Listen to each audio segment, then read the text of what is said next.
Alright, mga ka-RSP, ngayong Oktubre ay pinagdiriwang po natin ang National Indigenous Peoples Month. Isang mahalagang pagkakataon upang kilalanin at pahalagaan ng kultura, tradisyon at karapatan ng mga katutubong komunidad sa Pilipinas. Sa ating panayam ngayon, tatalakayin natin ang Katutubo Exchange Philippines, isang inisyatiba na naglalayong iangat ang boses at kabuhayan ng mga kababayan nating katutubo. At kaugnay po niyan, makakapanayin po natin ang founder at director ng Katutubo Exchange Philippines, si Dr. Edwin Antonio. Pati na rin ang Katutubo Exchange Philippines member at 2024 Gawad Katutubo Outstanding Youth Leader na si Nikki Kayla Kinan. And also, kasama rin po natin, Katutubo Exchange Philippines Youth Leader na si Arlene Ricardo. Good morning and welcome to Rise and Shine Pilipinas. Good morning. Yes, magandang umaga, Miss Diana at Iyo. Sir Joshua. Ang ganda ng boses, sir. Oo nga eh. Boses sa umaga yan, of course. And yes. of course, thank you so much for having us here in your show, Rise and Shine Pilipinas. And maligayang buwan ng mga katutubo sa lahat ng ating mga kapatid ng mga katutubo, especially sa ating mga kasama dito si Arlene and Nike. Okay, simulan natin dito sa inyong Katutubo Exchange Philippines. Ano po yung purpose ito, sir?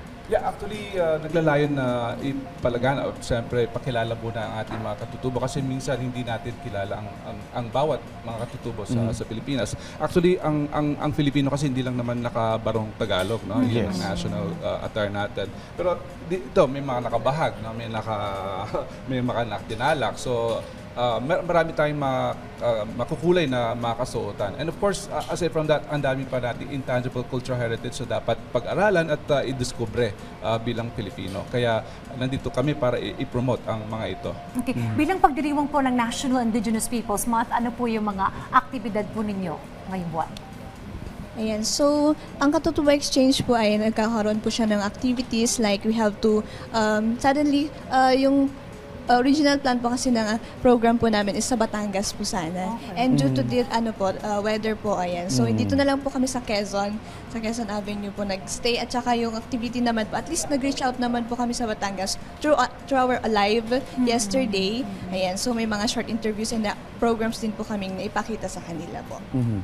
And sa perspective mo, sir, paano po ito nakakatulong yung mga ganitong activities sa ating mga katutubo dito sa Pilipinas? Yeah, that's an annual gathering ng mga katutubo, no? Especially mga katutubo. It's a leadership skills training din, no? Kasi kailangan nilang lumabas from their community at syempre makisalamuha sa ibang mga kapwa nila katutubo. At syempre makilala din nila. Kaya itong dalawang ito, yung anakan ko na to, si Nike at si Arlene, was together.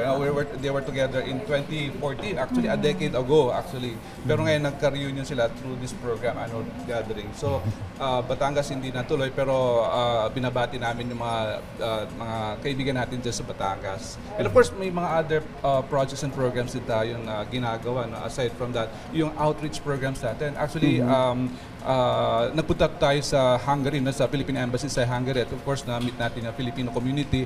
Nagtataka sila bakit ngayon lang nila na-discover itong mga indigenous cultural heritage natin na hindi nila nakita before sila umalis. Kaya sabi nila, pwede kaming bumalik at sana makita rin namin itong mga ito. Kaya Siguro Dr. Nike, ano? Ngayong modernong panahon, ano ba yung mga maaari pa nating gawin para mapanatili natin yung mga kultura at tradisyon? So hindi po natin maiiwasan na sa modernong mundo ay ngayon is nahihirapan kami na ipakita yung aming kultura. But as this time po, ginagamit din po namin yung technology na ipakita. Like yung nangyari kahapon po, hindi pa kami natuloy because of the weather. Yung ginawa namin, kahit na hindi natuloy yung program namin, nag-reach out pa rin kami sa kanila para mapakita po yung kultura na meron kami at yung tradisyon na meron din po kami. Sa iyo, Nike, Arlene, sa inyong dalawa specifically. Like for example, ngayon kasi uso na yung mga TikTok. So, meron ba kayong mga plano na i-integrate yung pag-preserve itong culture sa mga ganong social media platforms?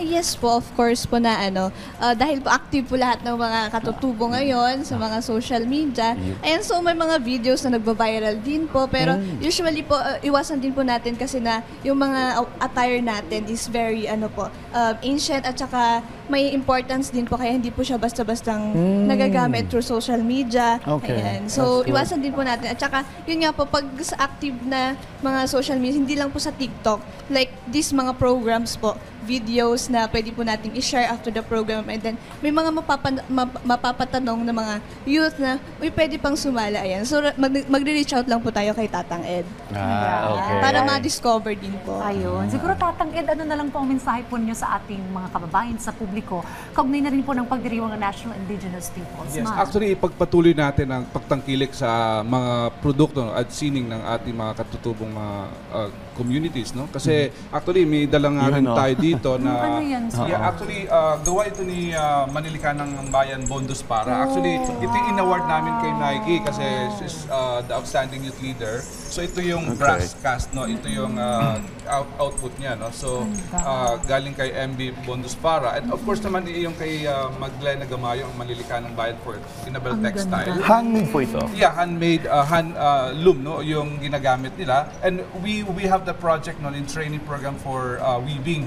Kaya yung mga estudyante niya nagtuturo. Actually, she just celebrated 100 years. Kaya iyon, isang output nila binibigyan namin sablay or sash para sa kanilang graduation. Ano po ibig sabihin ito? Alibata po ba ito? Yeah, it's actually it's called baybayin. Baybayin, sorry. Yun ang Okay. correct terminology for that kasi baybayin. alibata nagkamali silang i-coin na alibata kasi Okay. akala nila from the Arabic no alif bata. Ah, it's okay. So, baybayin. It's from us, no? Meaning? Ang nakalagay dyan is katutubo. Ah, Katutubo. okay. Yeah. So, yan. And of course, pinamibigay ata sa iyo ng ating ifugao. Pwede Ayan, isuot mo kasi sige, headdress isuot mo, ito. Joshua. Okay. Suot natin. Suot natin. Ayan. Kakasya ba? Ayan, pwede. Yan, Yan. yan. Okay. Alright. Yeah, okay. Oo, Isang medyo masikip. headdress ng ating mga ifugao. Yeah. Oo. Kaya, yeah. Okay. Of course, ay, may, bigay mo kay Oh, Miss thank Diane. you. Yeah. Kasi Ayun, isa oh. yung output din ng ating Manilikanang Bayan. No? Na Okay. isang, Marami bracelet. pong salamat ha. Ayan, kasya naman po siya. Alright. Ayun. Alright. Tatang Ed, maraming salamat po sa pagbibigay sa amin inyong mga souvenir. At para po kay Dr. Edwin Antonio, Nike Kyla Kinan at Arlene Ricardo. Thank you Thank so you much very po. much. Maraming salamat. Maraming salamat po. Happy IP Month sa lahat.